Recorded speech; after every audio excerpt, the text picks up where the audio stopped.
So for this first question, I've got 3 2/5 plus 4 1/6. So if I had 3 whole ones and I had another 4 whole ones, I've got 7 whole ones altogether, which leaves me with an addition of 2/5 plus 1/6. Now, I could draw that out, okay? And if I did that, I'd have a bar that I'm splitting into fifths, so... And then equally, so another whole one, but this time I'm splitting it into sixths.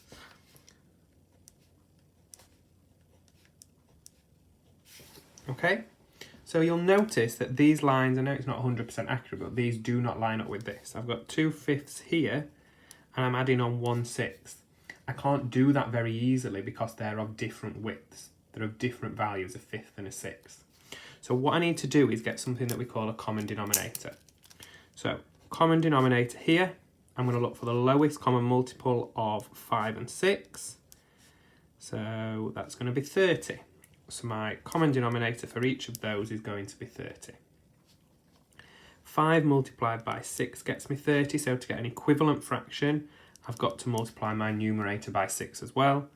So I've got 12 over 30. 6 multiplied by 5 gets me 30. So again, for that equivalent fraction, I'm going to multiply my numerator by 5. So 12 over 30 plus 5 over 30 gets me 17 over 30. Okay, so overall, when I've added those things together, I've got 3 add the 4, which gets me 7 whole ones, 2/5 plus a sixth, which is 17 over 30. So that's my final answer for that one. For part B, work out 2 1/3, and that's just divided by a half.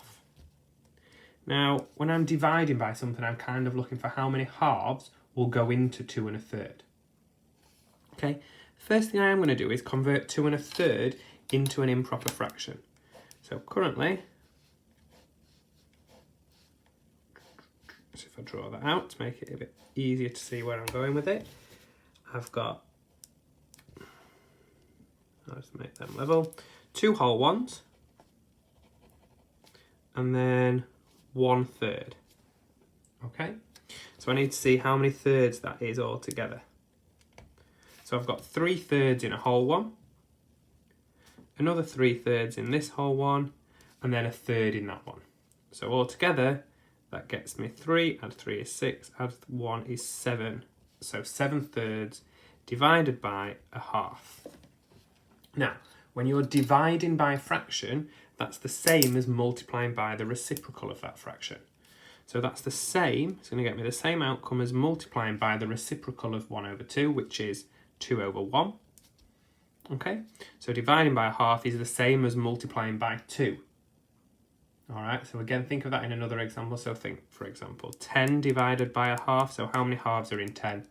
That's 20. That's the same as doing 10 times by 2, or 2 over 1, which is also 20. So 7 times 2 is 14. 3 times 1 is 3. So my answer to this is 14 over 3. However, the question asks for it as a mixed number in its simplest form. This is an improper fraction. So I've got 14 over 3. So 14 divided by 3. 3's into 14 go 3, 6, 9, 12. So 4 whole ones and 2 remainder. Okay, so rather than writing it as a fraction, I've got 4 whole ones and 2/3 as my remainder. Okay, so my answer to that is 4 and 2/3.